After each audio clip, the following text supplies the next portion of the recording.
Yeah.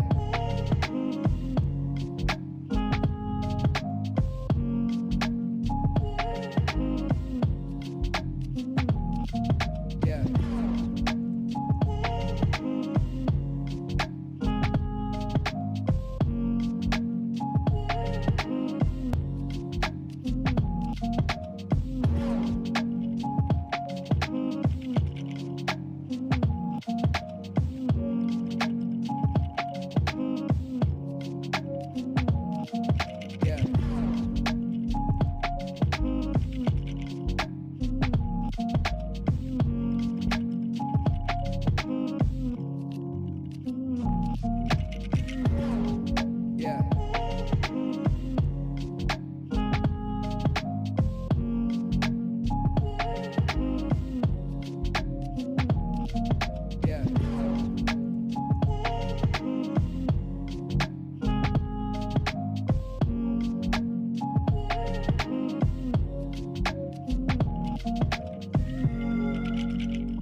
Hello, everybody. Good morning. AJ, the CEO here. Thank you so much for stopping by. And let me unmute here for half a second before I get into it to make sure my audio is right. Waiting for it to catch up. Give me half a second. Hello. All right, good. Audio is there. Hey, folks, AJ, the CEO. Thank you so much for stopping by. We try and do this every Friday so that we can answer y'all's media ministry questions. And the idea is you can ask me anything. I don't know everything, but I try and help you as much as I possibly can, or try and point you in a direction so that it can help you. Thank you so much. We got a bunch of people online. Normally I go through and give everybody a shout out, but I want to get this rolling because y'all will send a comment and some people won't see the comment and they'll tag it multiple times. So we just want to get right into it. So let's start with this. If you've been on my Facebook or if you've been anywhere on my community tab, I am announcing that we are starting the Media Booth podcast. So a bunch of y'all have asked me about it. I used to have a podcast a long time ago, but we are back at it. And it's a new thing that YouTube has done. So let me take a half a second and let's actually just talk about that. This is one of my recommendations for y'all. If you would like to try this is really cool because if you already have a YouTube thing, it's already built in. All right. So let me actually go to my church's page since they don't have anything, and we can just show you just how simple this is to set up. All right. So I'm here on the back end. And if we go to content, there is a podcast item now that you should see. If you go in here, you can make a brand new podcast, call it anything you want. You can use existing videos and move them over to a podcast, or you can make something completely new. And as simple as that is you make something new, give it a title, give it a description, and you need to make a thumbnail. The thumbnail needs to be square. So whatever pixel ratio that you use, I personally use 1,000 by 1,000, and then you place that there, and then it makes a new podcast for you. Now, some people have asked me, do people have to subscribe? That honestly, I don't know, because this is brand new that they've rolled out. I don't know if they will push this to other platforms, but if you're making it, I believe you should be able to download it and just as easily move it to something else. So let me show you the back end of mine. And did we just hit 55.3? Yes, we did. Awesome. So if we come back here to the podcast one, this is mine, the Media Booth. And if we come in here, so there's my image, everything like that. And then that's pretty much it. And then you can just add videos to this. You will have, if you have monetization on, you'll be able to do it this way. And then this is one of those things like shorts. When YouTube rolled this out, it is good to be Johnny on the spot and jump on it because they're going to start promoting this stuff to everybody. So it's like free advertisement to put in front of everybody. So it's going to go to youtube.com/podcast, and you're going to start being featured on here. So again, as you can see, it's not a lot, but you get up on here, it's going to allow you to be featured up here pretty quick and pretty fast. So again, as you can see, don't see a lot of ministries up here. So this is your opportunity to get on board. All right. So highly recommend y'all do that. If you want to make something, you can easily go to Canva, make a new design, and let's do custom. And I'll just do like right here, 1,000 by 1,000, make your own design here. That would be for your logo, and that's it. Now, you don't have to include any fancy names or something like that. You just make a series, all right? So hopefully we'll see. And again, I'm putting myself up for the chopping block to test it out as well too, and that's what we're going to be doing. So the Media Booth is mainly going to be discussion stuff. So we're going to be talking about those tough conversations that sometimes we get into in the roundtables if you've never been a part of those. And these are going to be those discussions that we talk about, like, should media ministries be paid?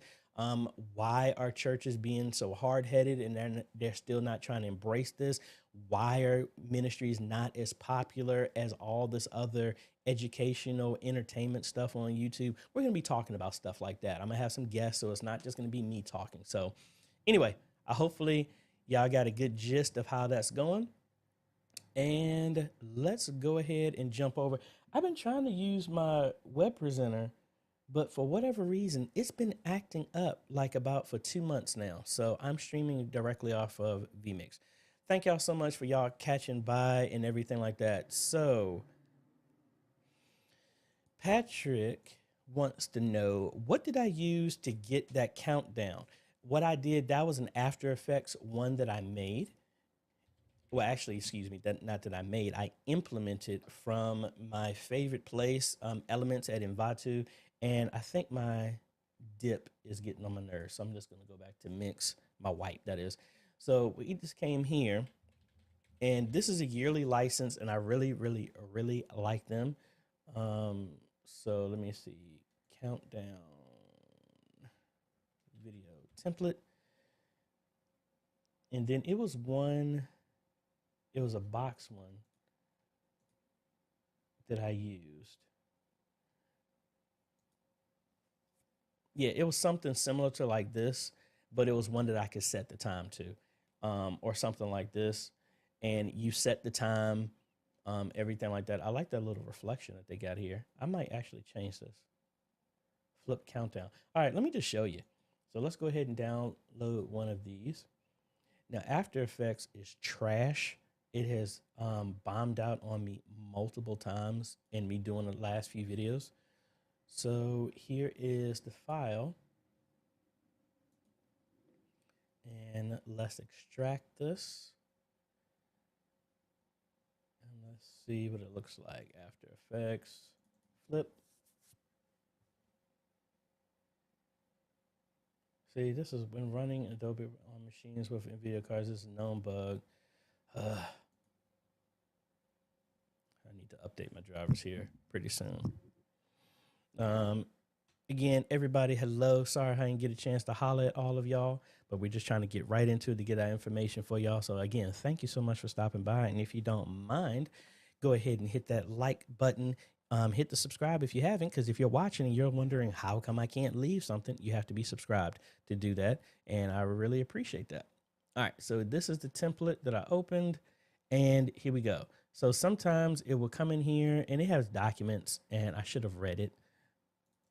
But if we come in here, and I really should have read this text. So final comp. All right, so here we can set our time and all this other good stuff. So here's years. I don't want years. 0 days, hours, minutes. So I can come in here and just do 15. And there we go. And if we, let me change this because After Effects is a memory hog. If I scrub through here, as you can see, it counts down. Sometimes you can hide, here it is, turn it on and off. So I want year off, days off, maybe leave hours on. And it's just as simple as that. Hey, I want to change the background color to, you know, my typical, well, that's a darker red. So let's do that. And it has like a little gradient. So something like that. And then I would just render this out. Me, typically, I wouldn't have any background at all. So that way I can have it transparent, but you could do something like that. And then you can change the text and everything around it. So here's big text. You can come in here and say Q&A live stream. So if I come back, boom, there you go. That's how I normally do some stuff. I find something that I like a transparent one because you see I put different stuff behind it, moving videos. It's all about the book, The Power of Habit. You engage with music, you engage with visuals, you have stuff that's moving, and you keep people engaged. So hopefully that helped, Patrick. That's where I get most of my stuff from. Let's see the next thing we got, and I might as well just talk through it. Anthony, hello. Carries of the Covenant, hello. Bruce, hello. Shane and Hannah, hello. Radio Tele Yahweh FM, hello. You just said you need AJ. I need your help, but it didn't say anything. Need some more information. Norm, hello. Charles, hello. All right, let's go to the next question we see here. Oh, it changed that fast. I clicked on the page and then it went there. Brandon, what's going on? Page 2. All right, Edward Nickerson, hello. And salutations to you as well, too. All right, John. John has did some awesome stuff. He's been doing some cameras and things like that. Let me see. Can I find it real quick so I can show y'all all this awesome work this guy's got going on? He's also going to be on the E-Missionary Cruise, which I am excited about. I got one of my friends to come along with me, and I was telling her, I was like, hey, you know what? I got her one of the, wrong one, camera. Got her one of these shirts as well, too. That is the E-Missionary. You can get it at AJaytheCEO.com under clothing. Really excited about that. I mean, I'm about ready to super relax. If you haven't, folks, please, if you're going, make sure you try and book some excursions because they have a discount right now. I think within a couple of more days, it's not going to be a discount. You're going to have to pay full price for any of the excursions. So let me see if I can find what John was doing.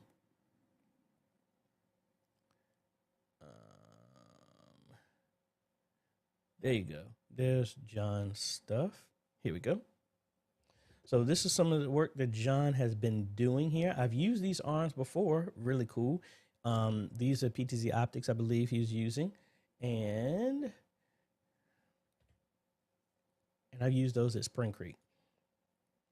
Good work there, John. Nice and secure. So that's that one in the back, and then has one in the front and some displays. Actually have those actual mounts upstairs as well too. I think that's the one that I have to my left as well too. So awesome job there, John. This is what is great about the Facebook community, folks. You get a lot of ideas of what people are doing in their ministries, and we don't keep it secret, and we try and share as much as possible. If you're not a part of it, make sure you go to Facebook, look up Modern Media Ministry Made Easy. You just got to answer the 3 questions. Make sure a lot of people go answer the first 2, but don't answer the last one, which is about, do you agree to the admin rules? Once you answer all 3, you're automatically in. If you haven't gotten in, it's because you didn't answer those 3 questions. It's automated. And I think I didn't do this either.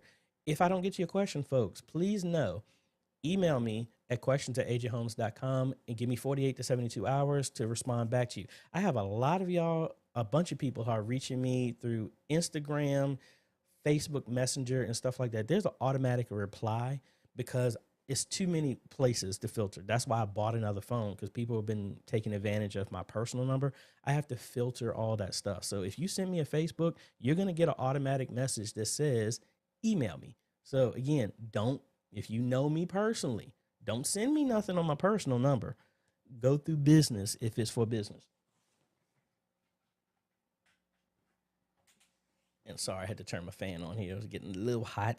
And if you want some more information, if you want me some extended help and things like that, that's another thing. I have a lot of people say, hey, give me a call. I don't have the time to give you a call, folks. To be quite honest, I'll run off my calendar. So the easiest way is to go to ajhomes.com/consultations, book something with me. So that way I have you on my calendar. D runs my book stuff for me, or the website book stuff for me, and I go off of that. All right. Typically, I go from Tuesdays through Thursdays and then Saturdays from 9 a.m. up to 4 p.m. But then that all depends on if I have my daughter with me or not. Sometimes I go as late as 9 p.m. Tuesdays, I have a cutoff at 4 because I have meetings in that afternoon. So anyway, that's the easiest way to get with me. Where do we leave off? So again, good job there, John, with that. But back to what he was saying. And I think I answered this. How do you subscribe to your new podcast? I know it sounds weird. Yeah, you should only be, when I find out more details, I will let you know. I'm probably going to do a test here pretty soon just to see. And actually, while I'm doing it, let me show you the intro. Patrick, this is the intro that I made as well with an element from Envato. This is the intro to the podcast.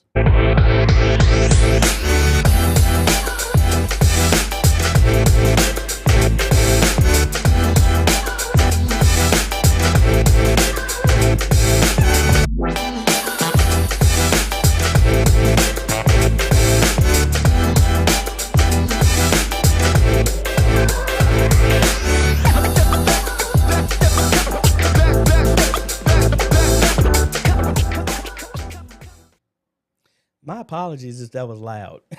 I'm sorry. I didn't, it cranked the audio up. So again, my apologies. I'll make sure we fix that so it's not as loud. Because even when I played, I was like, good Lord, that's loud.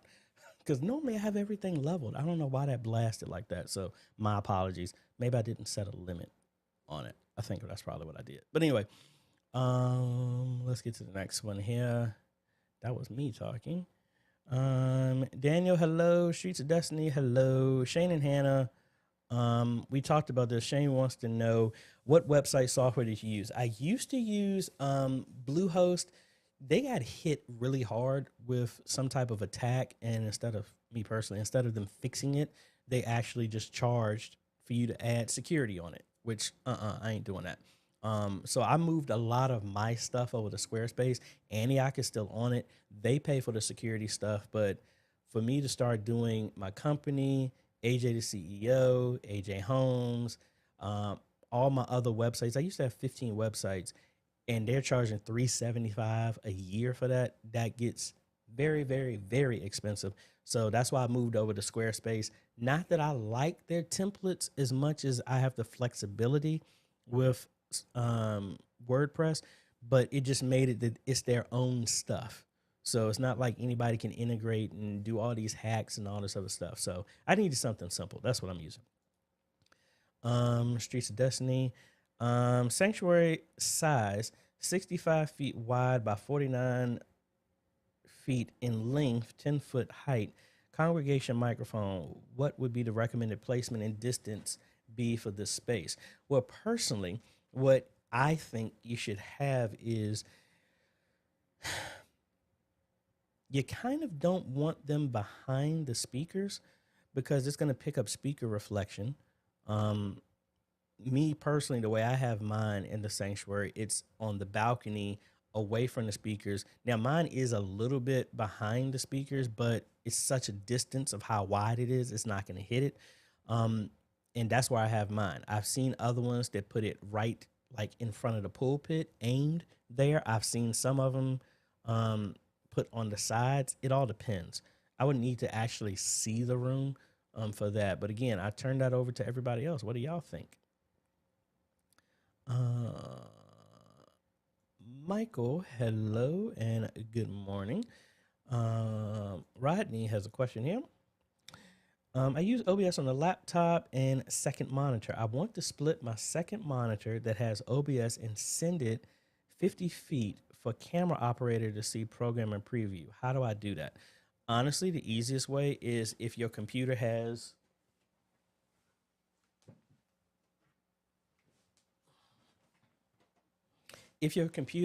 a multiple displays. So like this graphics card is one of the ones that was actually on my extra system, my own cast system. This has two display outs. So one of them is going to be your regular. Then the other one is going to be for the display that you go. Now, if you have another display locally in OBS, you would just say full screen projector and pick whichever is the other monitor. Now, you could run this through a splitter so that you can have something locally. That's how I have mine. I have this screen that's right in front of me. Let me go to this camera. So like for me, this screen is duplicated over to, oh, that's the wrong one. Let's see. Yeah, so the screen that you're seeing right here that's in front of me, now I can do it now. This screen right here that I'm working on is duplicated through a splitter right over there. If you see it, center computer screen. And that's ran through a splitter that I have up under my table. So you could do that. And then as long as they support the same resolution, you just go into OBS, run a fiber optic HDMI cable, whatever, HDMI over Ethernet, SDI converters with, converters like this or whatever. And then that will go to a different monitor. That would be the easiest way to do it.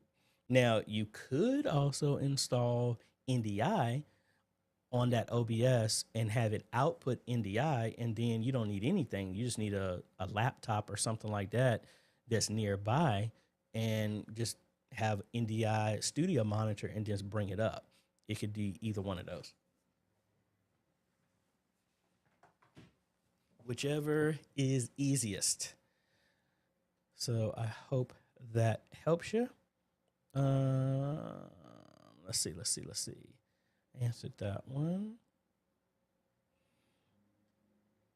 We got a people answer that. And Rodney also wants to know, can you rank the best presentation software apps or give pros and cons? All right. Me personally, I haven't used all of them. The ones I have used, ProPresenter, Presenter, OpenLP, Media Shout, Proclaim. Those are the ones that I've used. Now, in a feature set and cost performance, I would say ProPresenter is better than all of them, just because it has a whole bunch of features built in. And I mean, they're the top dog in the presentation software. The next thing I would think of, me personally, I would say Presenter. Then after that, I would say Proclaim, then Media Shout, and then OpenLP. Those are the ones that I would use, and that's the order I would put it in. Again, it's more from a simplicity standpoint now. And honestly, I didn't include Easy Worship in there, so I would put Easy Worship over OpenLP. Easy Worship has come a long way in their features.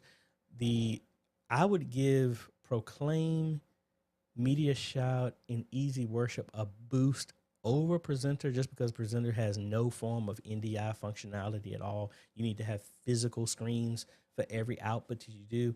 But Presenter is my go-to because it's free. It gets you everything that you need from the jump, and it will at least give you a heads up if you need to go in a different direction. Hopefully that helps answer your question. Back to John. As you might know, I am in the middle of, and I think we already talked about this, almost finished up a 3 PTT install last night. My pastor asked me if I could move the overhead boom arm up 1.5 to 2 feet higher. It set me back an hour. Understood that. He seems to like to change things. He asked me why I mounted the rear cameras where they are and if they were too high. I told him that they need to be high enough so that somebody doesn't walk through the shot. Agreed. I guess the Lord is trying to teach me patience. I reluctantly made the change, but it involved me having to go higher on the ladder than I was hoping to go. Understood.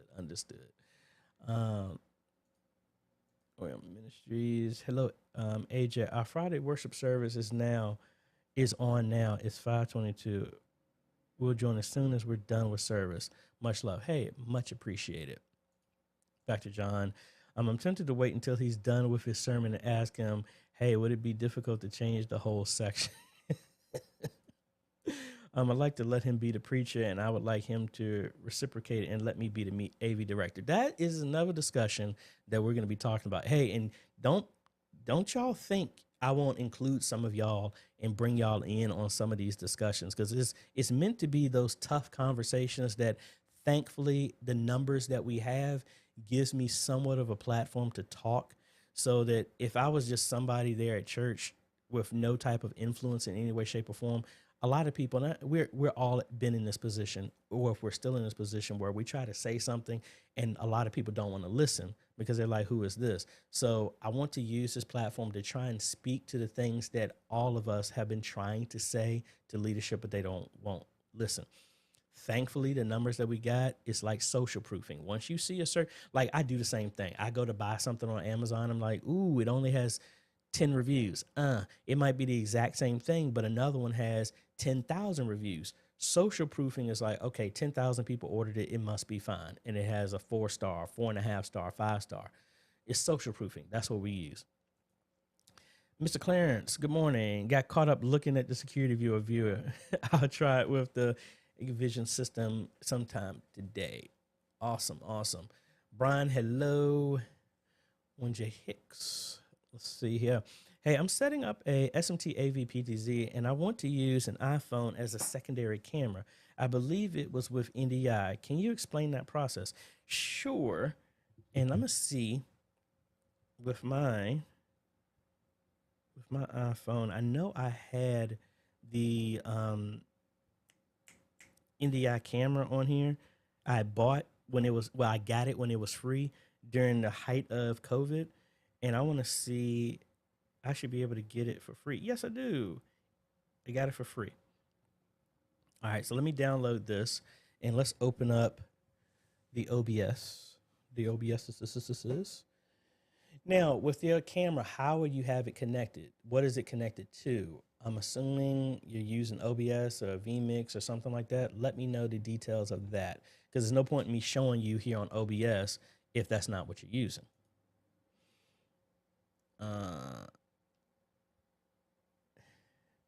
All right, so we got this open. I'm waiting for OBS to come up and it's on the wrong screen. All right, so let's bring this over here. Now I have this on. I'm allowing it to be on here. And we're going to do an NDI source. Let's see. There it is. Boom. And let's turn it on. And there we go. There is my NDI camera coming from my iPhone. We're going to infinity and beyond. So y'all see my system and all this other stuff like that. And I actually got that PTZ hooked up with this joystick. I actually got my cable hooked up now, and that's what goes to that. You see my pretty little baby right there? That pretty little girl right there? But anyway, that's what we got. There's the system that you see, my streaming system that's handling everything. And you see my mess over here. That is a system that I built for somebody, and all my other gear here. So that's how you would use this. So that's what you see I'm looking at and making adjustments from here.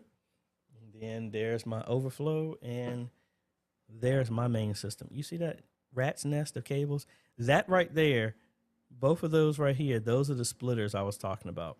One of them is going for my main screen, and the other one is going to my secondary screen.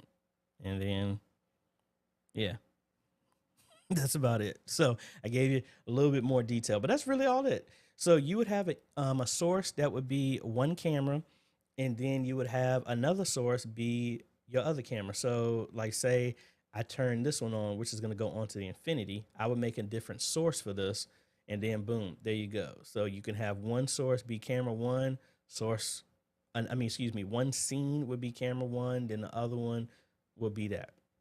So actually I got that set up. So I can come here and then do this. So there's my two cameras if you really wanted to do it something like that. So hopefully that helps. And why is mine not switching? Oh, because I think I had a different scene. That would be the reason why. Oh well. So we got the gist of it. Now how do I turn that off? All right, that's off now. So hopefully that answers your question. Let's see.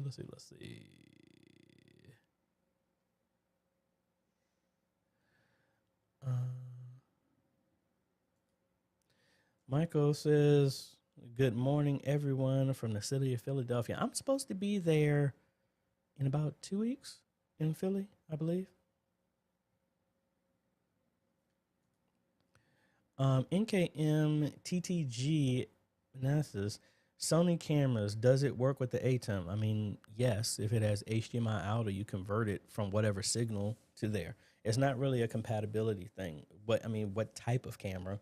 As long as you convert it to a HDMI, then yes.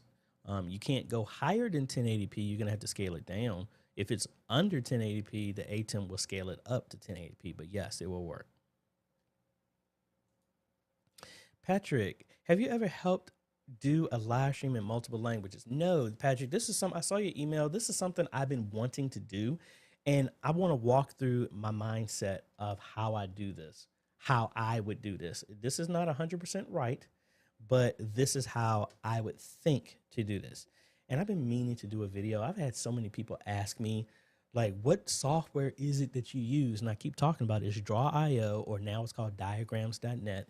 Somebody wanted me to do a tutorial. I was going to do it, but I was like, I don't know really what to go over except for what I normally do. All right, so this is how I would do this. Let's think. So inside of the ATEM, you can split the signal that's going here. Well, no, I don't want to do this through the ATEM. I would do this through I gotta think how I would do that. So the idea would be is you can have, well, this is what I wanted to do. Originally have like vMix mainly, because I think that would be the easiest way to do it. I would have, let me actually just do it this way. So say I'm using the ATEM or your switcher, whatever you want to use. That's going to have your cameras, right?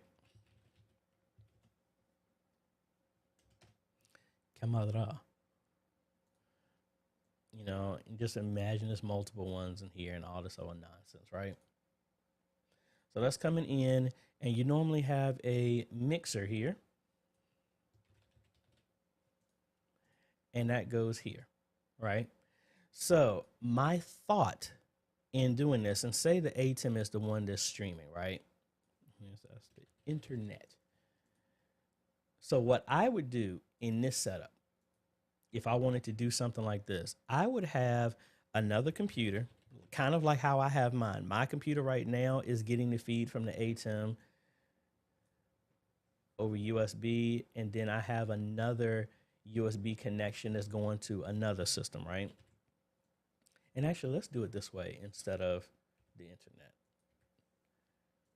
So say we got this one here, and both of these would be, you know, USB.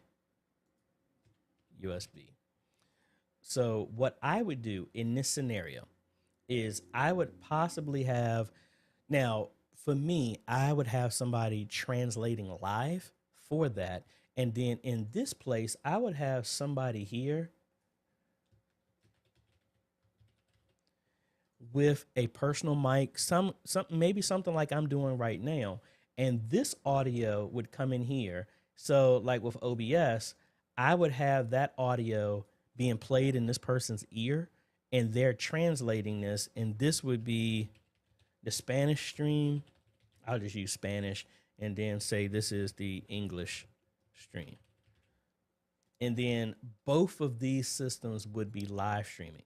Now, you could do the same thing inside of vMix. You would just change the routing of the audio. You would have a second audio input into vMix and say this stream uses this audio mix. This other one uses this. That's how I would do that.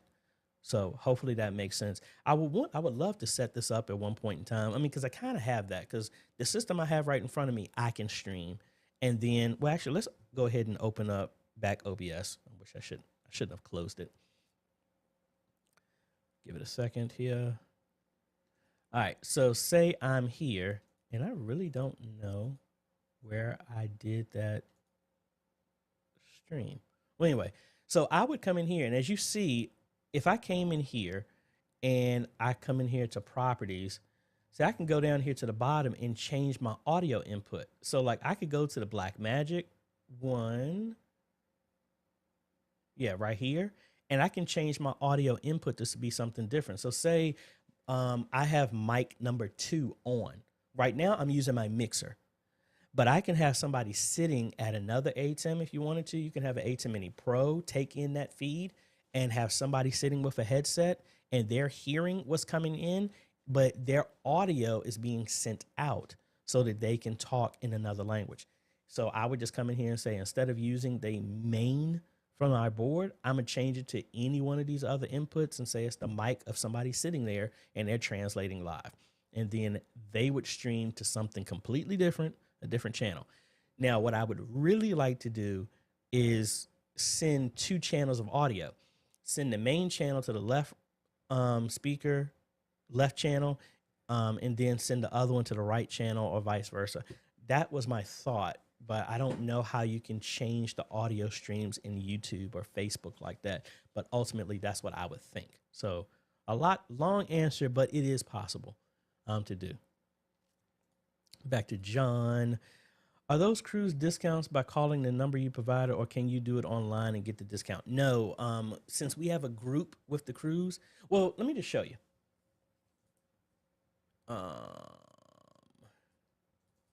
Let me log in real quick.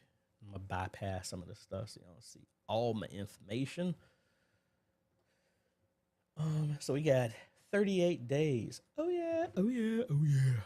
All right, so let's go full screen. Let's go over here. All right, so if we come in here, if you want to do some shore excursions, see there's a discount right here. And actually it's getting smaller and smaller. It used to be 15%. And as we get closer, I think it stops in 30 days. So online, so John, my corrections. I was talking about the discounts when I said to use the call. That's if you were trying to book, you need the group number. Once you have your reservation, yes, you can do this online. And if you booked early, you should have had credits. You should have had $100 in credits, which I have already used a big bulk of mine for a massage as well as my drink package. I always do this, not the alcoholic ones, the soda ones, as you can see right here, because it gives me a cup and I collect all of these for all the cruises I've gone on. So I don't have all of them, but see, these are all my past cruise cards that I got right there. So I should have another 10 somewhere. This is going to be cruise number 12. So really excited about that. But you will come in here and get it there. So some of the excursions, some of these have a few spots left. I've done the zip lining. That's what me and my friend Sonia did. Me and my friend Maya, we did the helium balloon. I took them. This is their first cruise that I've ever gone on. So these are friends from college or coworkers. And yeah, I've done the highlights one. We've done, so a lot of these are discounted. I've never done the airboats. We did this one, the flavors. Man, the food on this was fire. I mean, I almost want to get that again.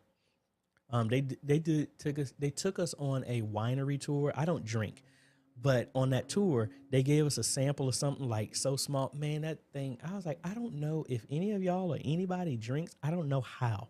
That stuff just burned like crazy. And I'm like, oh. Anyway, but hey, I'm going to be very transparent with y'all. I don't drink, but every time I go on a cruise, I at least have one, not mimosa, but mojito. I do that. That's my celebratory one because they gave that out on a cruise when I went. We missed a tour and they gave one. I didn't know what it was, and I drank it. I was like, "This isn't bad." And then I was just like, "I've never been drunk, never like that." But I was just like, "Oh, so that's my inaugural drink that I have when I go on a cruise." But I don't drink. Back to MKM. Is the Sony RX10 IV good for? I don't know that camera, but let me see. The RX10 IV. I mean, me personally, my personal opinion, I don't like DSLRs for streaming because I don't believe that they were meant for long form video content. Now, if you're doing a short sermon, something like that, maybe. But this is the camera that he was talking about. Like, I don't know. I'm assuming it, let's see. That does have HDMI out, so I'm assuming it does have a clean audio out. But again, just like Sony ones, like even the Sony that I got, and I can't reach it, they're good, but you're limited to the battery length and some battery capacity, as well as how long the camera stays in temperature. I've had my Sony shut down from temperature. I've had people say they're Canons, they're Lumix G4s or whatever, G6s, whatever one they're on. A bunch of DSLRs are good from an image quality, but for long form content, they were not built for that. So I would say, without me putting my hands on it, yeah, it's good, but I don't think you're going to get longer than maybe 30 minutes or 45 minutes of that thing running. So if your service is that short, yeah, maybe. For long form, no, I don't believe so. That's just my personal opinion. And that reminds me, out of yet, let me do this as a poll. Do you use a DSLR for your live stream? So I'm gonna ask that question. I want to see what the numbers are, to be quite honest.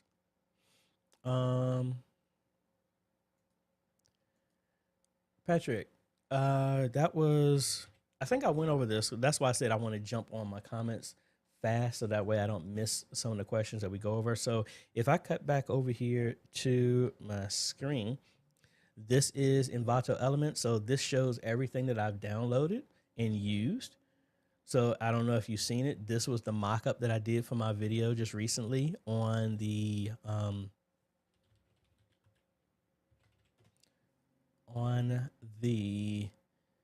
multi-view, not multi-view, but this one. So I don't know if you can see it. There's the image right there. That image of the monitor is actually this. I just removed the backgrounds and stuff like that. There's my podcast music. There's my intro. There's my logo for the podcast. I went through a couple of them. The intro that you were talking about, that is it right there. That's the newest one that I just used, and that is what I got from here. That's why Envato Elements is great. So exactly the same thing that we just got right there. So again, helps out with a whole bunch of stuff that we've used before. Oh no, was that the intro? I went through about a couple of them. Here's another one that I have another intro for, but then After Effects bombed out on me. This is the one I'm actually probably going to use. I like this one better. It's just After Effects died on me while I was trying to render it out. So don't be surprised. Y'all see a different intro next week.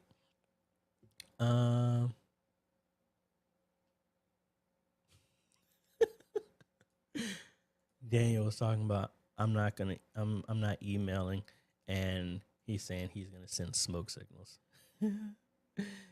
GSM here. Good day, AJ. Keep up the good work. Please, I want to set up a graphic studio for my church. Can you help me with a list of equipments and software I will be needing? Thanks. Well, when you say the graphic studio, tell me in detail exactly what the purpose of what that is, and then I can have more of a direction of what you're talking about. Scott, hello. Anthony, hey AJ, what HDMI splitter would you recommend? I need to send lines to 6 TVs, 2 in the sanctuary, 1 downstairs, and 3 upstairs. My personal favorite that I have been using for pretty much every install, and it's not because they've sent me a bunch of products. I've just used them. I actually use it here for what I actually, do I still have this on? I was getting ready to use my NDI camera. There we go. Let's turn this back on. And why do I keep I don't need to do that. I'm gonna use my studio monitor, and I'm just gonna cut this over so y'all can see it here. My iPhone. There we go. So let's cut over to this screen here. All right. So the one that I use, I don't know if you can see it, is right there in the back. That is an Aura 1x8 splitter. That is what I use, and I'm using that personally as well. So that is what I would suggest. And if we set this down, let's close this. That would be, and this is for an install I'm getting ready to do. That is this. As you can see, I've ordered this a bunch of times. This is the one that I use. They do have a 4K version, but I mean, honestly, it's overkill. I've gotten this on a good day down to almost $25 sometimes. I've used a lot of Aura stuff because I've gone with different brands. They have been the most consistent of any ones that I've used. So that's why I kind of stick with them. They do have, they have an 8K splitter. I don't think I need that. But like that's the same one I just showed. They do have some 4K ones if you really want to go to that. I haven't had any need to do that because I'm not sending a 4K signal. 1080p is fine. So hopefully that helps. I'll put a link in the description for the exact same one that I am using right now. Give me a second. Get my link here. So that would be 1x8 HDMI splitter. Alrighty, let's see. Got that. Let's go to page number 1. Miriam, I have a Logitech clicker and I have multiple displays. If I have my mouse clicked on another display that Proclaim is not on, it does not advance unless I'm on that display. Yeah, actually, I have a clicker that's upstairs. I bought 2 of them for a client that I'm supposed to be training next week. I personally haven't used them. So I think the main thing is I think there is a way, what I would do with that. Well, no. It's almost kind of like the Stream Deck. The Stream Deck, I used to use key commands that would go to OBS, like Control-Shift-1, Control-Shift-2, something like that. They are not exclusive to OBS. So just like you said, with that clicker, it's just saying left and right, a generic left and right, and that command is sent to whatever is the screen or program in focus. So what's going to need to happen is some type of way of remapping those buttons to specific buttons inside of Proclaim. So I don't know if there's a way to say, I mean, because I have the clicker upstairs. Give me 1 second. Let me go get it.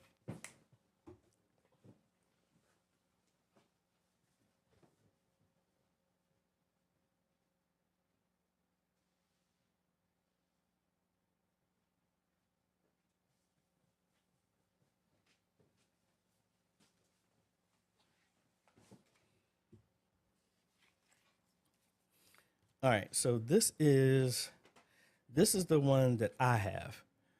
I don't know if you can see that. The R400 laser presentation remote. So let's see. And I actually might buy 2 of these because I might start using something like this myself. I don't know why, but, and I had somebody send me some question like, why do you have so much stuff in such a small studio? Again, people that don't know me, everything that's built in the studio was not just because I bought it just because I wanted it, except for this camera. Everything was meant for a purpose. And it's meant for sometimes, like when I was at Antioch, I didn't have a key. So I needed some way for me to get into, I had to go through somebody just to be able to get inside the church to test out stuff. So I'm not in a position to do that. So that's why I built my studio as a miniature media ministry. All right, so we got this plugged in. And didn't come with any software.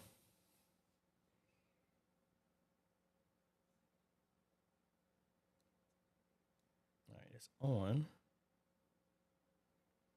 All right, there's my laser pointer there. So let's open up ProPresenter. Let's see how that works. So we only got a few buttons on here. So again, I just opened this.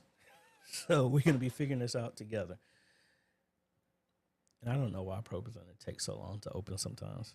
Ever since they keep adding all these features, supposedly, it gives more problems more than anything. All right, so we are here. Now, let's say I'm going to go over to this song. All right, so I'm going to click on this, and I'm just going to press the right arrow on here, and let's see what happens. All right, so you see I am going over, y'all can't see it, so I'm just going over here to the next, and it's going through. All right, but see what I'm going to do, and I don't know what happened. It won't let me change. I think it rolled off the page. Oh, it went to announcements. That's crazy. All right, so I'm just navigating through now, but if I go over and I'm going to select my Chrome browser that has y'all's comments over. See, now it is moving that window. So the idea is you have to send something exclusively to uh, this program. So let's see if there's any way to do this. And this is what any program. Screens, no. Input, is it devices? No. There's the MIDI map from last week that somebody was asking me about, and somebody pointed me in that direction, so thank you. I don't recall who it was, but I think it was either John or somebody. So the idea is we need to send some type of way to say that these buttons are only going to be linked to this. So I don't know of a way to exclusively do that. So I'm gonna have to search that up. But I mean, that's just native part of the computer. Unless there's something that specifically will say, I'm sending this command to only this program, then you're gonna have that issue. So to do something like that, that's what I would recommend, that if somebody is using something like this, is to have it be on a completely a different system by itself, that's the only thing it's doing. So like sometimes when we use this in presentations and some of the meetings that I go to, they have a laptop with their presentation and the person in the front is the person who's controlling it. And they have the laptop right in front of them so they can press a button if something happens. But the person who is there is controlling this, and the only thing that's running is the program. That's just my thought. But let me know if y'all have any other things like that. And I might actually buy another one of these. I don't know what I would use it for, but I do like, I don't know if y'all can see it. Oh, it's off. Y'all can't even see it. Oh, there it goes. Y'all can see it a little bit. You see that laser light in that top corner? Anyway, I might hold on to that. Let's see. Where did we leave off at? That was Miriam. We talked about that.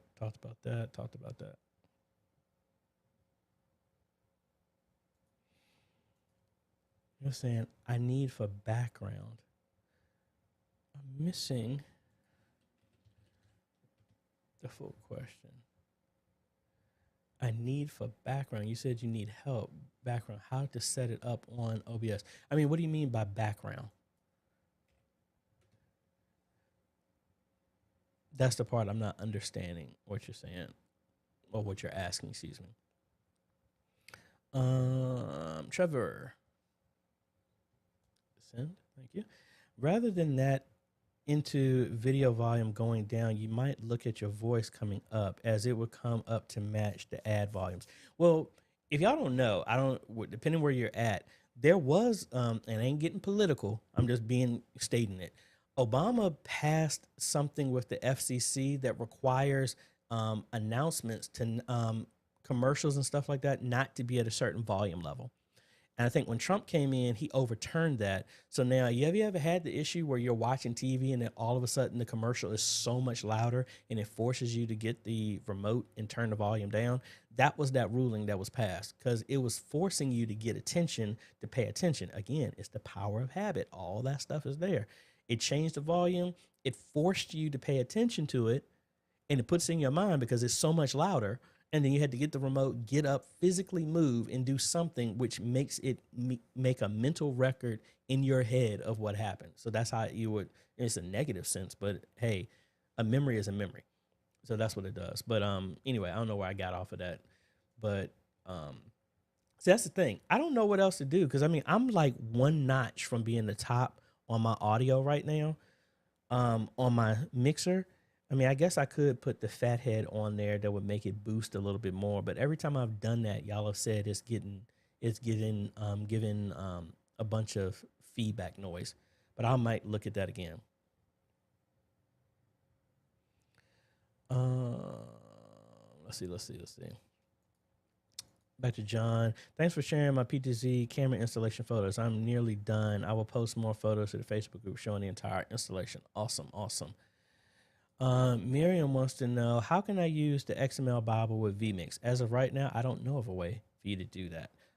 Those were meant mainly to be imported inside of programs that supported like OpenLP, I believe, and Presenter.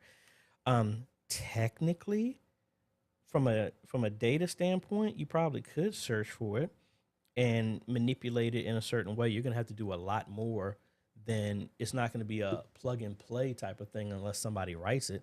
So if y'all really want to see the process that I'm doing, excuse me, to convert some of these, let me show you all the fun. That's why I said I'm hesitant on asking people to submit different ones for me to do.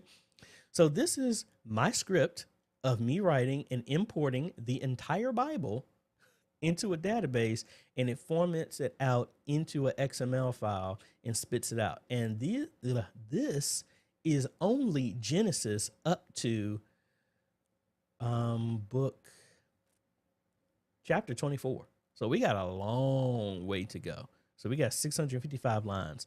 And this is the Holman Christian Standard version that I am importing and then converting into XML.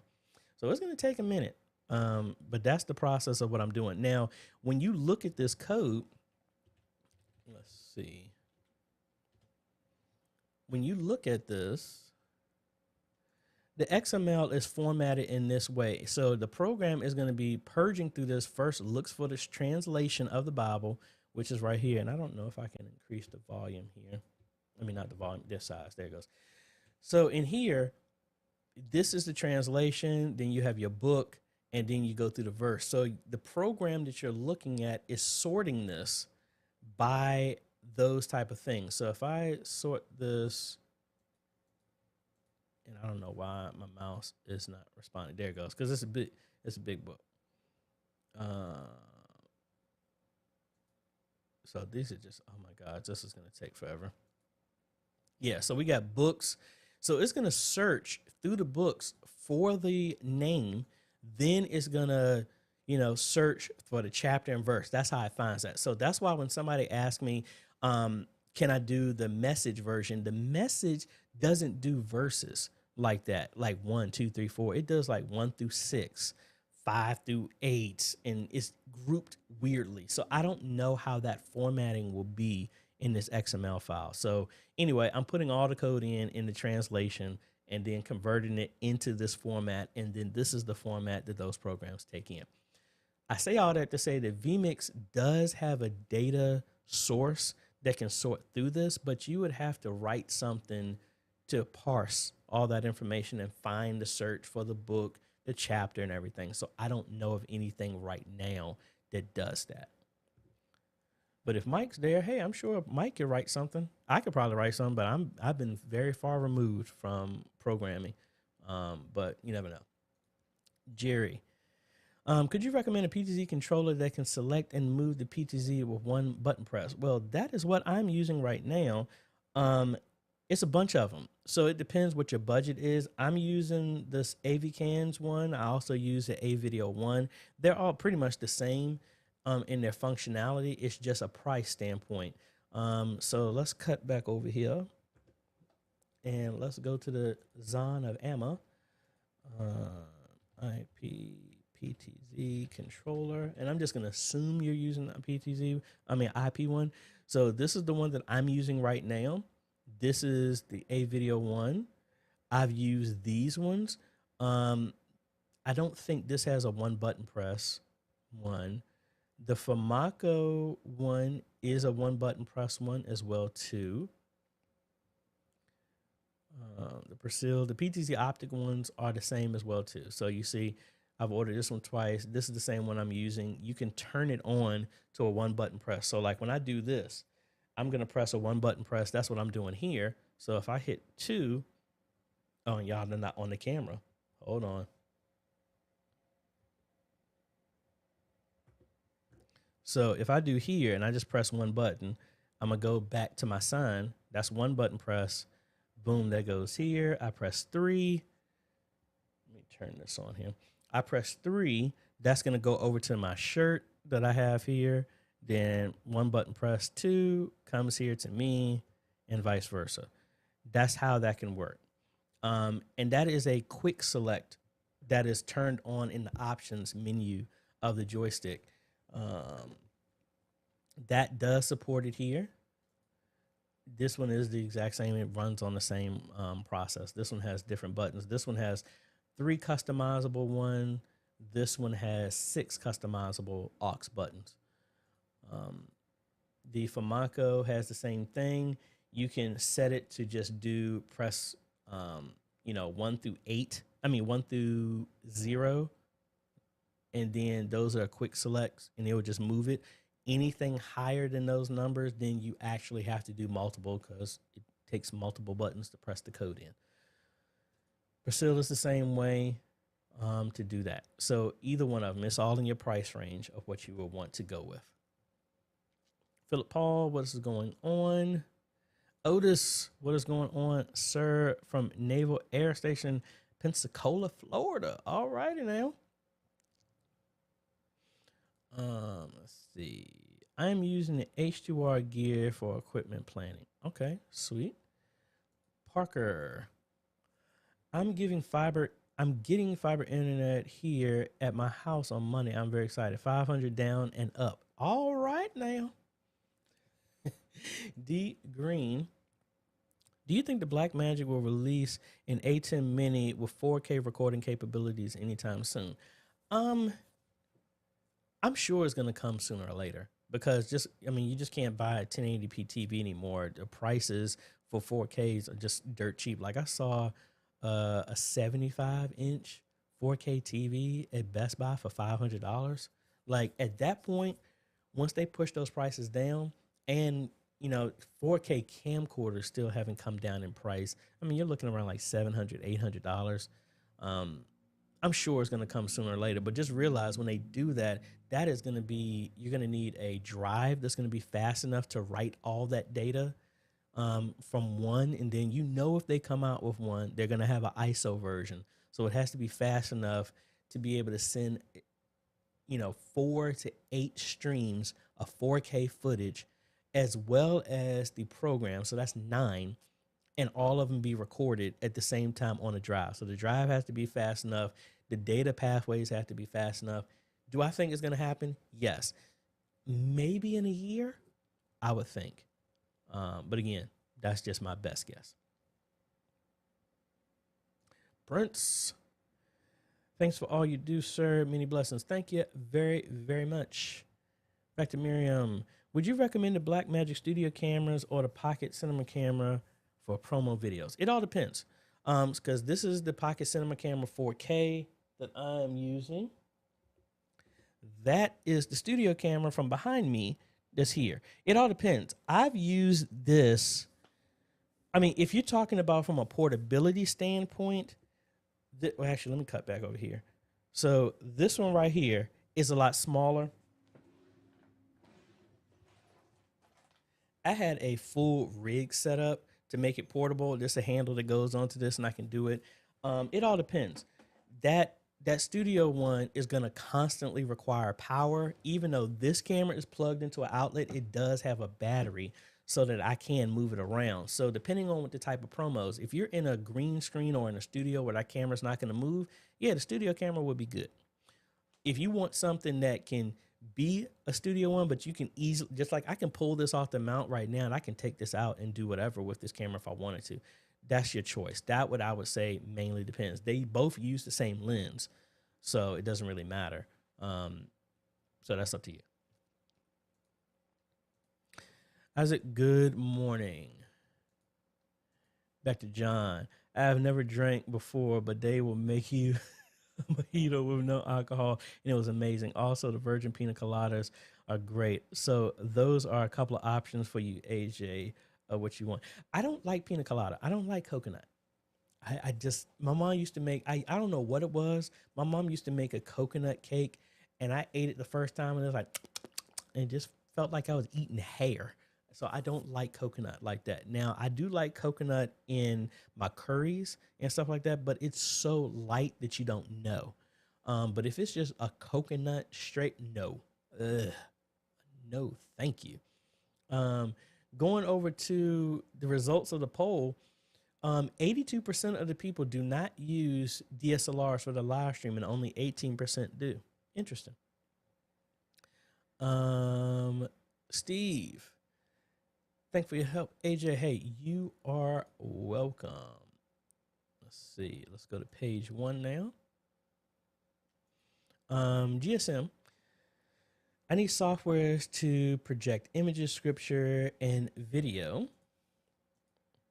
And I also need to know the type of splitter to switch from 2 laptops and a camera. That same splitter that I have in here.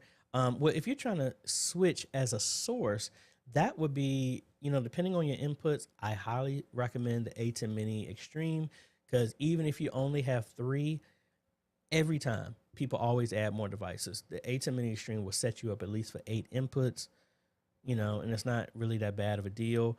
If you really need to, you can go to the A10 Mini Pro that is now like $295, and it gives you 4 inputs and 1 program or multi-view out. The A10 Mini Extreme would give you both. That's what I would use for a switcher instead. And then I would start with Worship Tools Presenter because it's free. That would give you your scripture and everything like that. And then when it comes from graphics, I did a video where you can actually get the DaVinci Resolve and have a secondary output if you have the studio, or you get like a mini monitor card that goes inside the computer. I know you have you can get an external dock to make it work, and that will send live graphics being made on the fly in DaVinci Resolve to your stream. And then you can use the DSK and the ATEM to do all that. I have a video talking about that. So that's what I would go with. I would go with Presenter. I would put the money into an A10 Mini Extreme, use Presenter. That would at least get you going to know what direction you should or shouldn't go with, what did use, and what features that you do like or you don't like that are missing. That would at least help steer you in that direction. And then you can go from there. That's what I'm thinking. Back to Mr. Clarence. AJ, is the poll feature YouTube specific? Is there one for Facebook? Facebook does have a poll. I'm not sure of Zoom. I think Zoom might, but you would have to be like in a webinar Q&A type of setup for Zoom to do that. But the poll I'm using is exclusive for YouTube right now. Put your web solutions. Hello from New York City. A church needs to broadcast hymn audio over a Zoom live stream, but the sound is low and has reverb. How to add external sound in Zoom broadcasting app? Main thing is you can have yourself a different audio capture device, and then that would allow you to select different audio, just like we did in OBS. So if I come in here, I'm going to start a meeting in Zoom. Let's cut over here. So inside of Zoom, the same way, I'm going to mute this. See, we have all these different inputs. So if you really want to bring in audio, you can have a different audio capture device. I don't think I have my other one. I think I have it in the garage.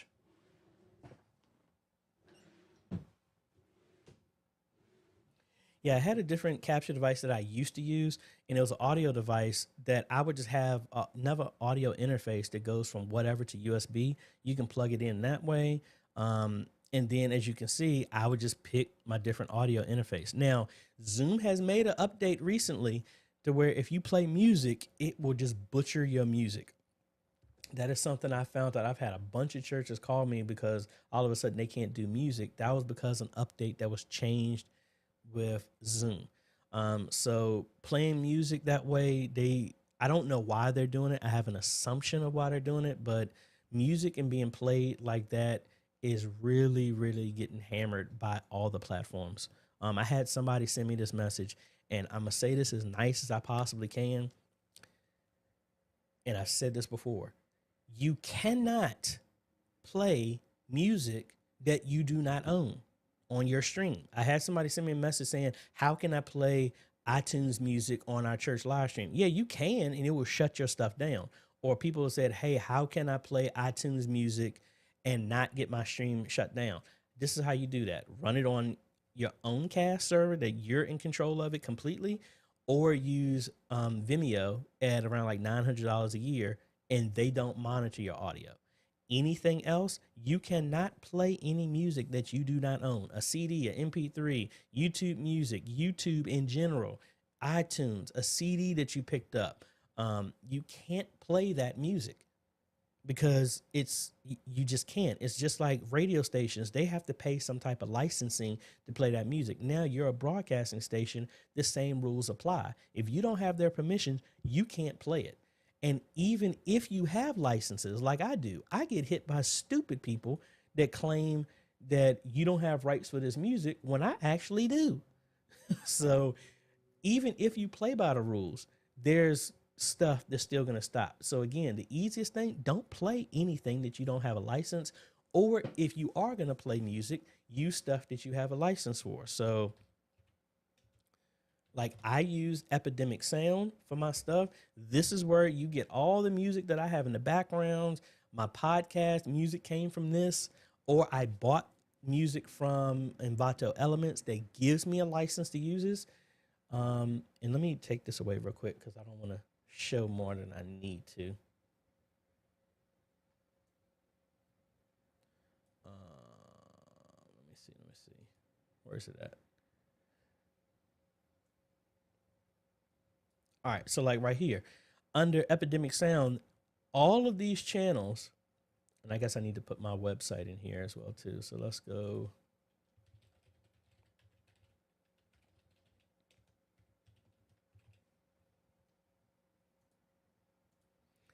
When I use anything on Epidemic Sound, I can use that music on YouTube, TikTok, Twitch, Facebook, Instagram.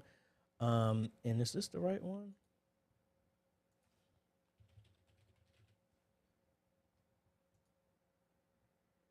Yeah, all of these. And soon, when I get the link, how YouTube stuff is doing it, I'm going to put it here. I can play any music in here and I'm covered. If any, like I had somebody try and claim music and I didn't have to fight it. Epidemic Sound did. So you got to be very careful. And again, you cannot play music that you don't own. And I'm saying this in love. Don't be stupid and do, I don't own the rights to this music. That is an automatic sign of guilt. That doesn't do anything. That just lets you know, I really don't have permission to do this, but I'm thinking this one little sentence is going to keep me clear. It doesn't. Don't do that. So anyway, I'm off my high horse now, talking about that. Shane Henderson. Hey, AJ, I'm thinking to build a video wall at church and thinking to go with as cheap as possible and use the Ori products to do it. But what kind of TV would you recommend with thin edges? Now, you can do that. What I would recommend, if you do that with TVs and you build it yourself, I would go with commercial grade screens, because if you just try and buy TVs from the store, the colors are not going to match. That's going to be the hardest thing to do. You can get some thin bevel TVs. I'm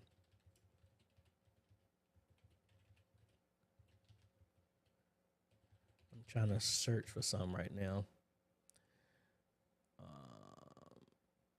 So NEC has some. So like this one right here, NEC, that is a very, very, very tiny bezeled TV right there. And your picture doesn't zoom in, so it didn't really help.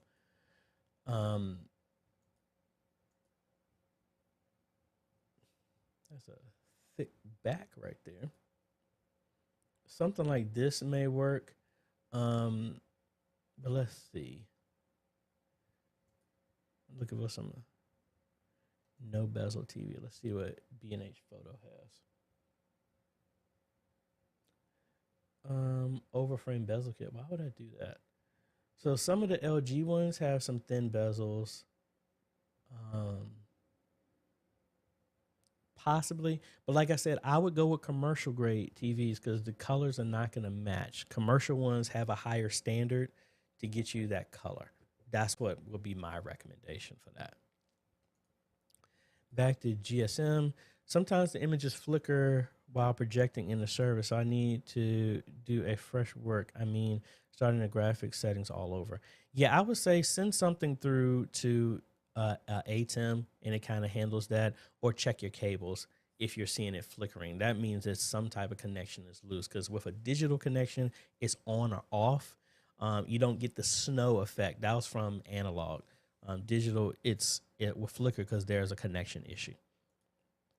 Bruce, I have the same one and it works in Word and Excel. Maybe other programs, so beware. Talking about the pointer, and I am going to order another one of these. Actually, let me do that now, so it will be here in time. Because I think I got this one for $35. So actually, I think I'm gonna send this one, but I'm gonna get a green one. Oh no, the green one went up. So I'm gonna use this one. I'll just buy another one here so I can get it here in time. Come on now. So that would be here Sunday. All right, good.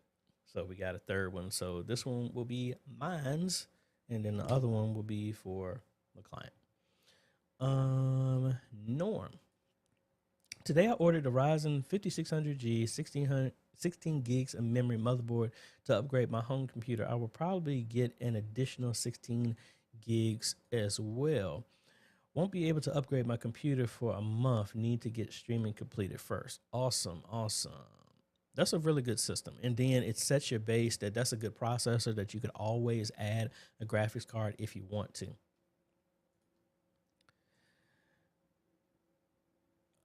Do you have experience with the X32 Air? Yes, I have used that one. What is your question and related to that mixer?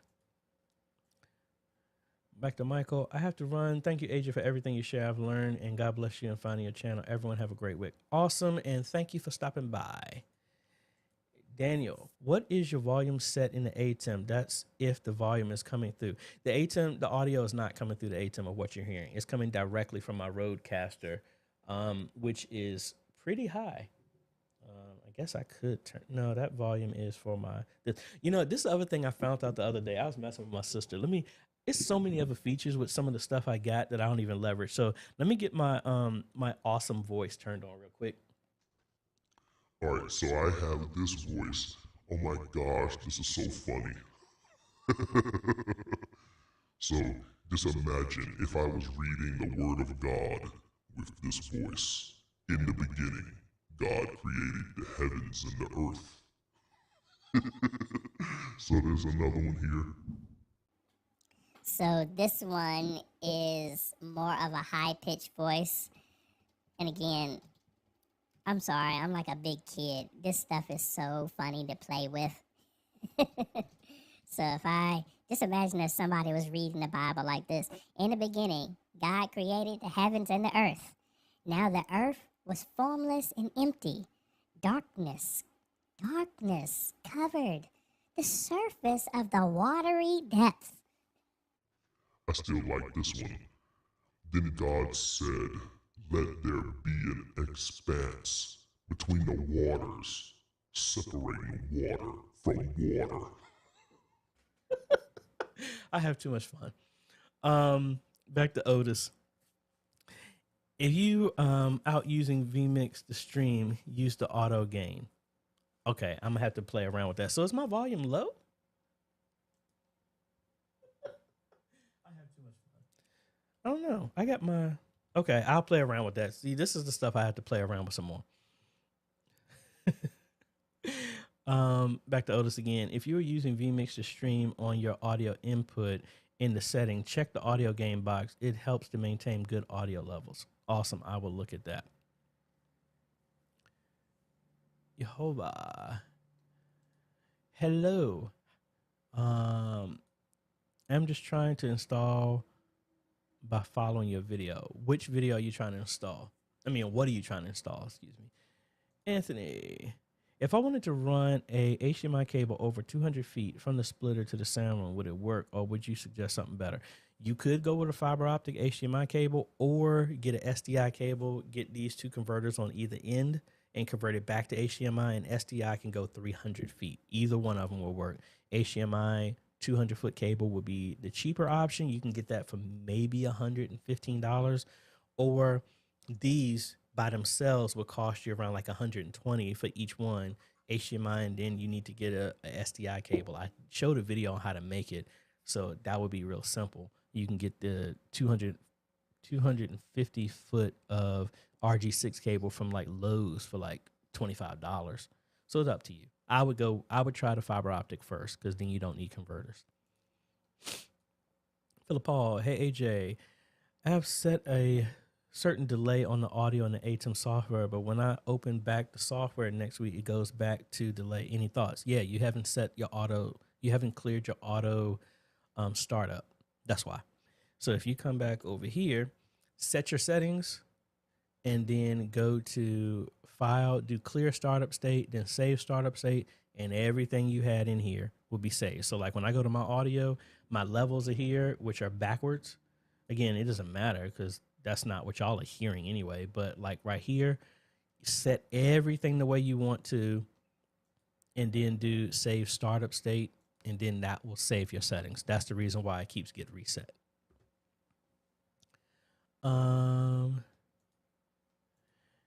Miriam, have you tried DaVinci Resolve on the iPad? No, I have not. I keep wanting to get to it, but I just haven't. I need to play around with it. I might take my iPad with me just to see about editing videos like this weekend. I'll see. Yeah, and Trevor was saying, yes, regular Zoom meetings do have the poll feature.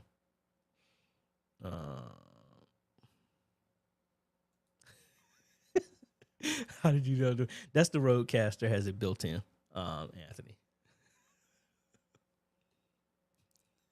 MA16V3, that deep voice filter gives me Gaudible vibes. Thank you, Stargate. That is one of my favorite movies. I need to watch that again. Sam TV, 3 cameras, one ATEM Mini, 1 projector, 1 monitor, 1 laptop. Is the setup possible to do both live stream and project in front of the audience with a laptop? What other hardware is needed? All right, let's actually design that, because you can, but you're going to be limited on some of the stuff you would do with that. So let me take this down. Let's cut over here. So you said 3 cameras. Camera. 1, 2, 3. 1, 2, 3. And then you have an ATEM Mini. The ATEM Mini is the first one that only has HDMI out, and it does not support streaming. All right. So we got that here. Let's connect these here.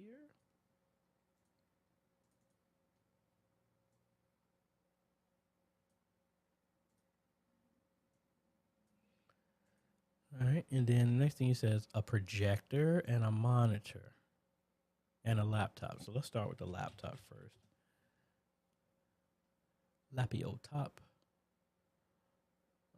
Let's do this one. So that's all for the inputs. And then you said you have a projector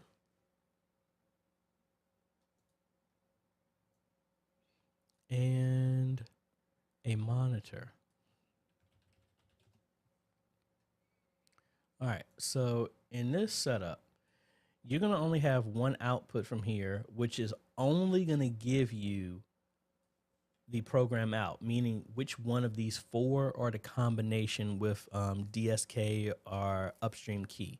That's all you're going to have. There's no super source. There's none of that with the ATEM Mini.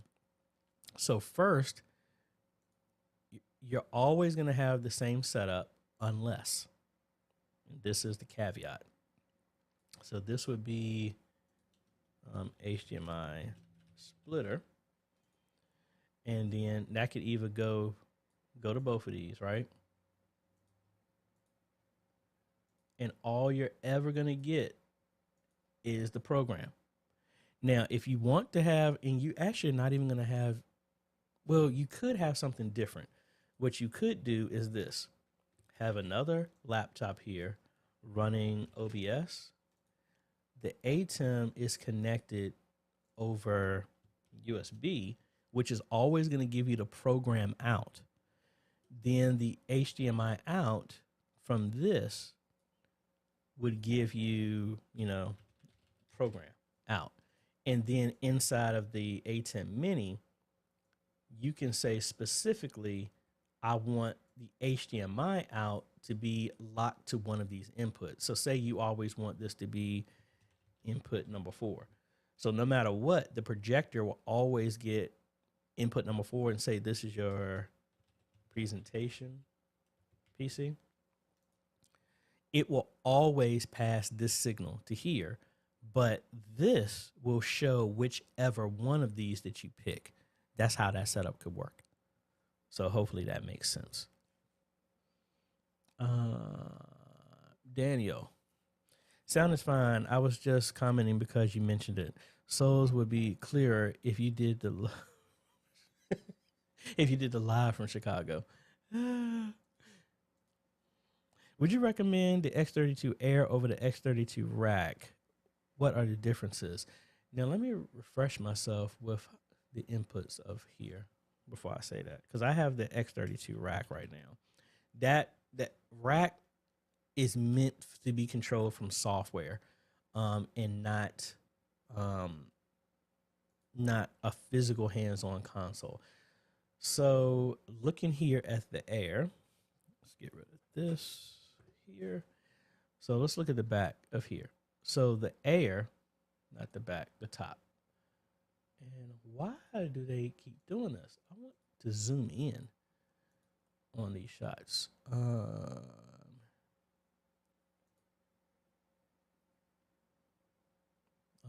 That's not what I was looking for.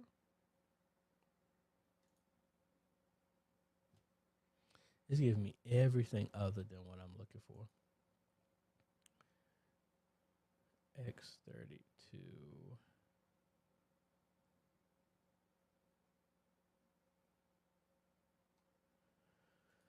X32 Air.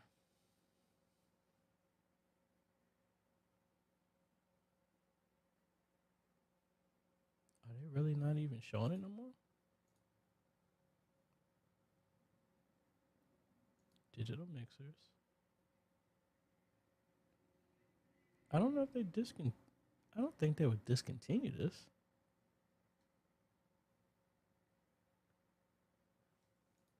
Let's go to Amazon. I just want to get a picture of the back.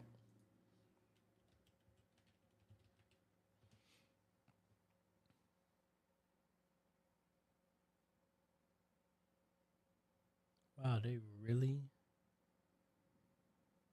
don't even have it on. I don't know. They must have discontinued that or something. I don't know. But let me just use this picture because that's the only one that they gave me. So on here, it has what? 1, 2, 3, 4, 5, 6, 7, 8, 16 inputs. I don't know. Yeah, you should be able to connect it. Well, just know that from this one, it all depends. This one is cheaper. It gives you 18 channels. I don't think it will allow you to expand beyond that. I don't know without me physically touching it. The rack is about double that price, and it will give you expansion to connect to other stuff. That is, I personally would lean more towards the X32. That's just me, but I don't know your setup. I don't know your space, anything like that. So me personally, I would go with the X32. I mean, because I got that for here in my studio, which I need to redo everything. So I'm actually using that over this. But that's what I would think. But again, that's kind of hard for me to say without me really knowing your setup and everything like that. Filippo, let me see. Let's hit that. Make sure y'all do that. Hey, AJ, how can I set macros to fade until half section? The fade timing is set to 2 seconds, but fade until 1 second. Half on input 1 and the other half on input 2 combined. I don't think you can do that. Or are you talking about a dip? I don't know. I don't know about that one. I'm sure you could do it with a macro, but I'm not really understanding. Are you saying you want to halfway go from input 1 to input 2, or have input 1 and 2 both fade into something else? I guess I'm not understanding from that. Brian, that was my same thought of having Alvin read one of these. Alvin, Simon, Theodore, doot, doot, doot, doot, doot, doot, doot, doot, doot. Steve, there's a setting in Zoom to use the original sound for musicians. It's off by default, and you click it on and off top. Yeah, Steve, I used to use that, but they made another change. I did that, and it still kills music. Like, it will mute out music, but it will hear the people singing. It was a church I helped that with, and it was crazy. I really don't know why they did that, but wow, thank you very much for the very clear and detailed diagram. You're the best. Hey, you are welcome. Yeah, I think it must be, because if Amazon's not selling it, Norm. So YouTube will shut down the stream if you play pre-recorded music, even if you paid for the license, or will you get flagged? YouTube will flag you. So let me see. I haven't done this because, I haven't been at my church for about 3 weeks because I've just been so busy. I've been traveling pretty much since the beginning of this month. So let's switch over to my church's page and let's see what they got going on. Because normally they hit us with stuff and we have a license for. So see right here, both of these we got hit. And it's for the same stupid thing. So let me do this. Signs and Wonders. Where's my license?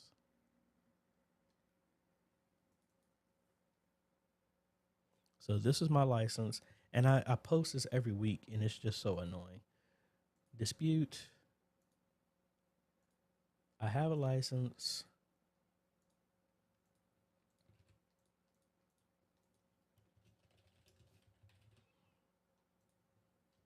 That's that. That dispute is submitted.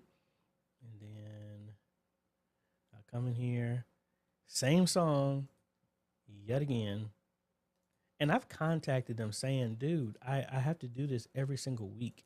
If you keep doing this, I'm going to go to a different song because I've asked them to whitelist my church. And it's just annoying. So, like that, I have a license and it will get dropped because I actually have a license to do it. But, I mean, it's just annoying. But anyway. Let's see. But back to what you're saying. Facebook is known to shut you down. YouTube is a little bit different, but I don't know.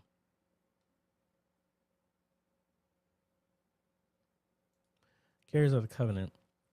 You said that you set your Rode video might go to 80 hertz. It has no setting on it. Are you talking about setting? No.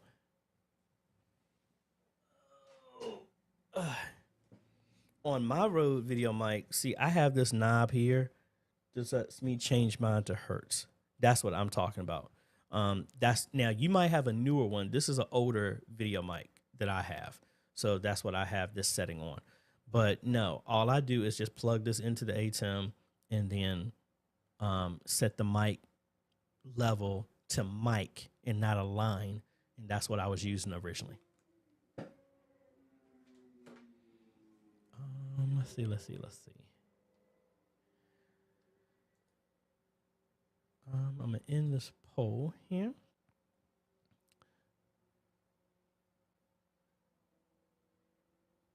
Go back to Philip Paul, add an addition to what he was saying. So again, I want to, while I'm pausing here, I want to thank y'all, my Patreon members and YouTube. Just know, Patreon supporters, I'm going to send the podcast to y'all as well, too. That'll be another thing that y'all get as being a supporter, as well as YouTube members. I mean, you're going to be on there anyway, but it's just, I want to see what we do, because once I play around with this is going to be, because I used Wooshka originally. They got bought out and they closed. And that's what I was doing for a podcast. Depending on how this flow, I'm learning it for myself so that first thing I'm going to do is I'm going to move my church over to that. And then we're going to have a deep dive, because if YouTube makes this a whole lot easier, this would be the recommendation. You got to think how easy that would be, that you can make your 5-minute prayers or whatever you want to do, just talking points in a podcast. Now, I'm going to be doing a video podcast of it, and I want to see, and I'm going to be recording the audio and importing it into these other places as well too. So, all right, now comments came up. My input 1 is the camera, then input 2 is a presentation slide. So the input 2 will overlay on input 1. Still, can you see the camera? Yeah, that's a DSK. We that's how you put lyrics over top of video. We have a video talking about how to do that. That's leveraging the DSK to do that. Or chroma key, all of the same functionality works. You don't need a macro for that. That's already built in. Let's see. I think that's about it, because we started a little bit early, folks. So, all right, this is going to be the last one that I go before we shut it down.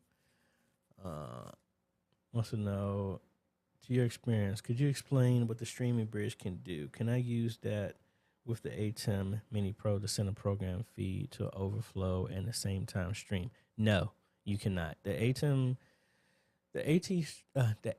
streaming bridge is just that. It's a bridge that will connect different locations. So yes, when you have that on your network, just like we had at Spring Creek, and when I demoed it, and I did a video talking about it, once you seize it on the network, the ATEM will actually see that as a new streaming destination, and it would allow you to stream directly to it. And it has an HDMI out and an SDI out, so you can connect it to the TV.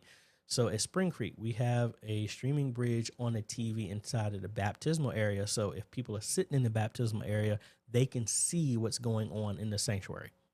So the ATEM in the sanctuary streams to the streaming bridge.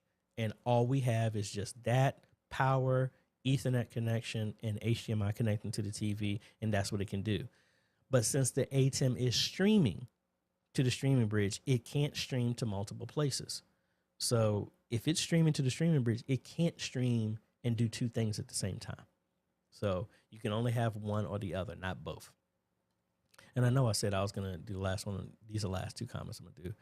Be free. We use OBS, but I know there's a way to connect the iPhone or other angles. Can you advise? We did that earlier in this video with my phone. We used the NDI HX phone app here and had NDI plugged in to OBS, and you were able to do that. If you rewind this earlier, I showed a demo of this exact same thing. Did I get a comment? Oh. And then Carriers of the Covenant. Mine has no settings on it, and I get no sound on the ATEM with settings set to the mic. Which one are you using? Because you say, let's do a Rode Video Mic Pro. Let me see which one you got. Because if we go here to the Video Mic Pro, is this the one that you got? Because that one does have the settings. That 80 hertz is that other knob right there. I mean, those are the only mics that I'm seeing. Is it you said the Video Mic Pro, or is it just the Video Mic Go? Which one is it that you have? Oh, you said Go. Yeah, if it's the Video Mic Go, well, there's a couple of them. It all depends. This one, yeah, this doesn't require power. It's pulling back. Change the setting on the ATEM for a mic that needs power. I forgot the wording of it. What does it say?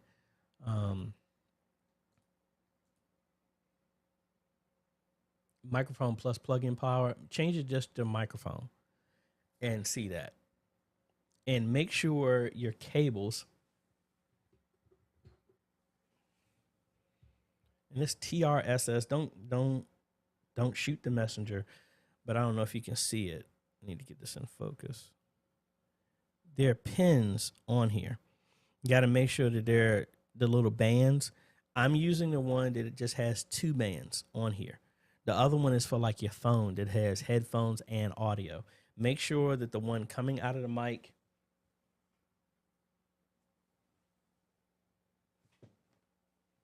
looking for my other mic.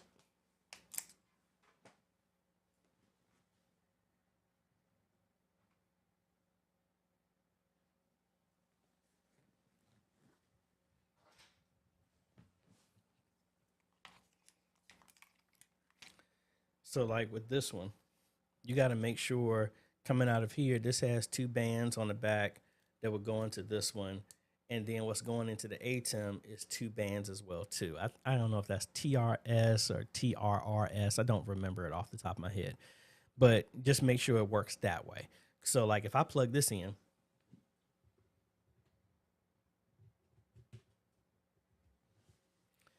and I set this one to just, and they said it's plug-in power. They said that's normal. This one is just this. So if I do this, and you can see that is mic number 1. I mean, mic number 2 is this mic. So that you see it's not that much.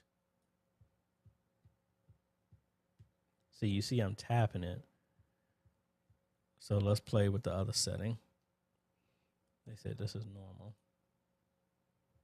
All right, so yeah, that seems like that's better. So that's me tapping on the mic here. And this one doesn't have power. And that's what it's giving me. And that's me barely tapping it. So, Keith, thank you for subscribing. Really appreciate it. And I keep saying I was only going to ask you a few, but we got some more stuff here. So we'll just go just a tad bit longer. Just a tad bit longer. I got a pack to get ready to go to Lynchburg, but I'm actually waiting for a package. The bundle that I have to ship to New York is here. That's another bundle, a 3-camera PTZ live streaming bundle with a computer and everything. I need to pack all that up, so I need to get some boxes to fix that stuff. I think this might be a 4-package shipment to them. Just waiting for the last 2 PTZ cameras. They got Amazon, not Amazon, but this was Amazon messed up the delivery on them. Steve, we're using part of our fellowship hall for overflow with a TV that is getting live video and sound. What's the best way to get congregational sound from the fellowship hall to the mixer? Honestly, just like a congregational mic and connect that back to your board.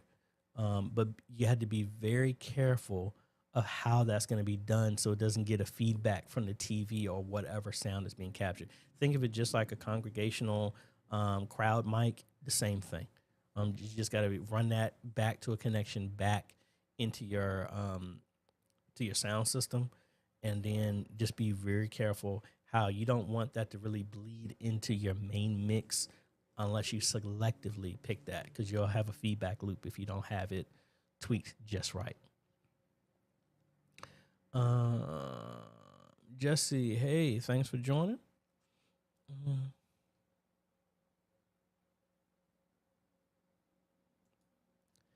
Be free, yes, I do.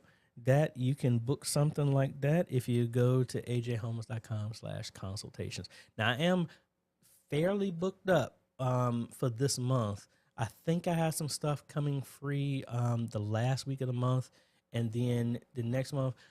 Lloyd, thank you for the super chat. I really appreciate it. And that's going to pop up here in a second. But thank you so much for that. There it goes. So I had, honestly, folks, my suggestion to a bunch of y'all, and I did this, is I needed a mental break. So that's why I took the first 3 weeks off of this month.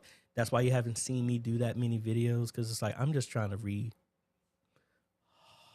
get that stuff straight. Because, man, this is what the podcast is going to be about, where I'm going to have more of a place for me to talk about stuff that I got to be real careful about. But it's going to be talking about the tough stuff.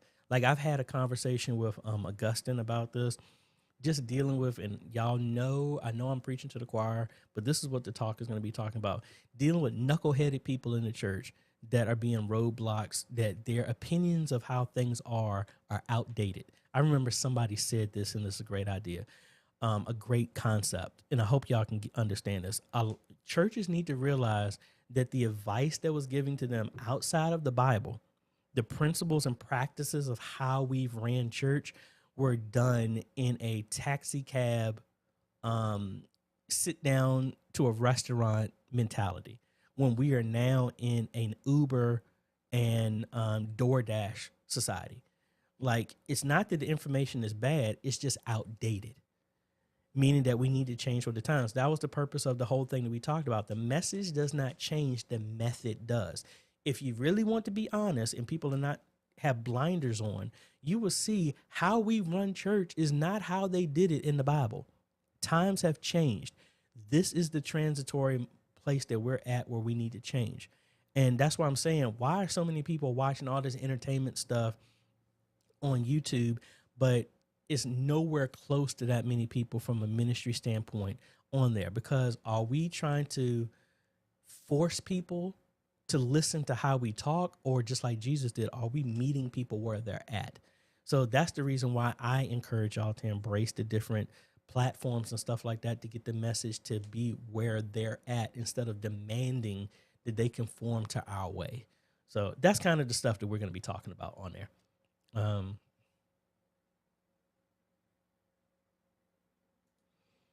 Philip Paul, sorry, I'm thinking about starting a YouTube video. Should I go with just record the video and put background sound, or do video with me talking and explain the video? Figure it out. And I don't mean that in a mean way. You have to figure out what your audience is. Like, it's, again, if y'all look at some of my early videos, I used to do background music, or people wanted background music. Then people said it was annoying. Then people said they liked my intro. Then they said the intro was too long.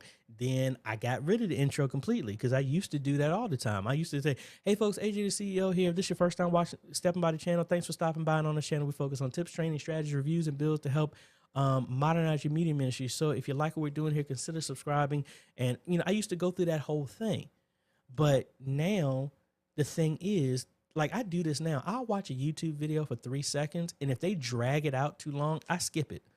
So that's the change. We have to be mindful of the attention. Do we just want to be able to be, oh, I made this great intro, I have this huge long monologue that we have at church, our program needs to be followed? Are you a slave to the program, or are you just trying to get the message out? If people want you to just be like, hey, can we just get to the word? Then give them that. Hey, if you still want to have the whole service, still have the whole service, but you can't hold everybody hostage to what you want to do, when this platform is meant to deliver the message to the people who need it. So that's just my mindset. I could be wrong, but that's just my mindset. Back to GSM. Thanks for your help so far. Please, how can I connect more than one smartphone running Droid Cam to a laptop? You just have to have different devices, and you have multiple ones connected, and there will be multiple cameras, and you have to connect them multiple times. Just like if I was using the NDI feed, I need to make a different source for each NDI feed, and that's just treated that way. Same thing with the Droid Cam. Mike, what do you use for congregational mics? We were looking at ones. I use the Audiotronic. Let me search it so I remember exactly what one I use. Microphone.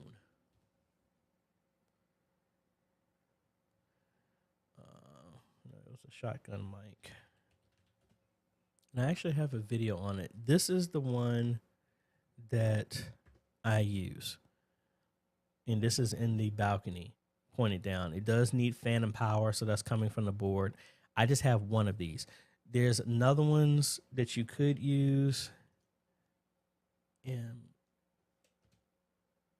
The M5s.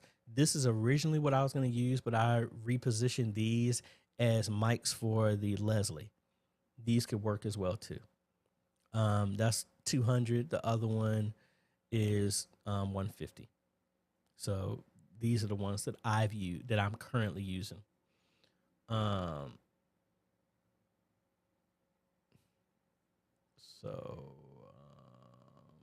think this is my last one here.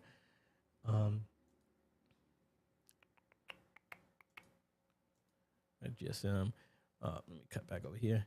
And you can also, can you also recommend other smartphone software to use multiple phones as a camera and connect to a laptop? I mean, I used iPhone Cam. That's one. I just used the NDI HX camera. That's an app as well too.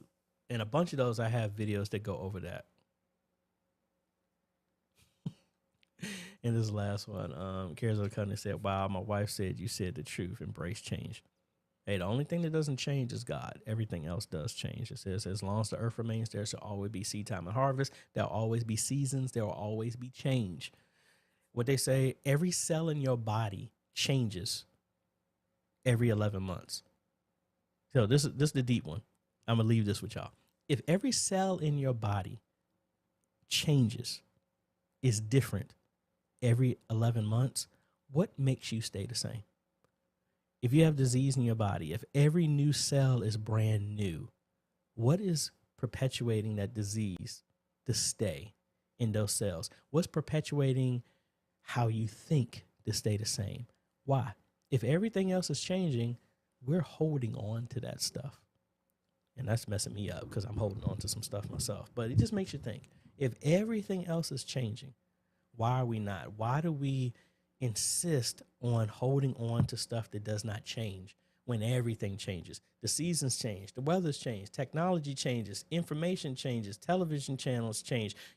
I remember when I started looking at some of these videos, I didn't have not a gray hair, and I got gray hairs in my chin. That's changed.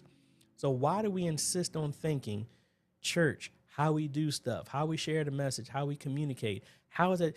Guys, they're at a point where we're this close to having electric planes. So you don't have to have gas. You don't have to have here. I mean, I'm 44. I've gone from the Tandy 1000, the Atari 2600, all the way to the PlayStation 5, electric cars, Uber, all this other stuff. Look how much stuff has changed. So how foolish are we to think that what we do from a ministry standpoint would not change either? So thoughts to live by. Hey, folks, I want to give a big shout out to all my Patreon supporters and YouTube members. You too can become a Patreon supporter by going to patreon.com/AJaytheCEO or become a YouTube member by clicking the join button down below. As a gift, we give access to our roundtables that we have every other week when I don't have anything going on. I've had a lot of stuff messed up my stuff. I'm going to try to do one Sunday since I'm going to be coming back from Lynchburg. But then we also, all of my supporters get entered into our giveaways twice. So their names are entered 2 times. So they have 2 times the chance of winning anything. Don't forget, we do have the giveaway that I'm doing every time we hit a new level. We are at 55,300 subscribers right now. So in 4,700, we're going to be giving away another bundle. We already sent one out. That one for our 24-hour Q&A. To enter that, you just got to go to this link. It should be in the description. If it's not, I will add it after the fact. That's my way of giving back, and that's every 10,000 that we hit. We're going to be doing that. So when we hit 60,000, we're going to do that bundle giveaway. 70,000, 80,000, 90,000, 100,000 is going to be a big shebang. Don't forget Josh and Chuck. I haven't seen you on here in a while. They said when I hit 100,000, I was supposed to do the chicken dance. You thought I forgot about it, but I remember. But thank you so much. And if no one's ever told you, thank you for everything that you're doing in your media ministry. I'm not a part of your church, but guess what? What you're doing is helping the body, and I am a part of the body. So the more you're able to share the message and reach more people, guess what? We win. It's not my or your responsibility to reach everyone. It is our responsibility to reach everyone. And I hope what I'm doing here helps you make that journey a lot easier in your education of trying to figure out and make your media ministry better. So I hope y'all have a great day, evening, afternoon, wherever you is, and we'll be seeing y'all on the next video, folks. Later.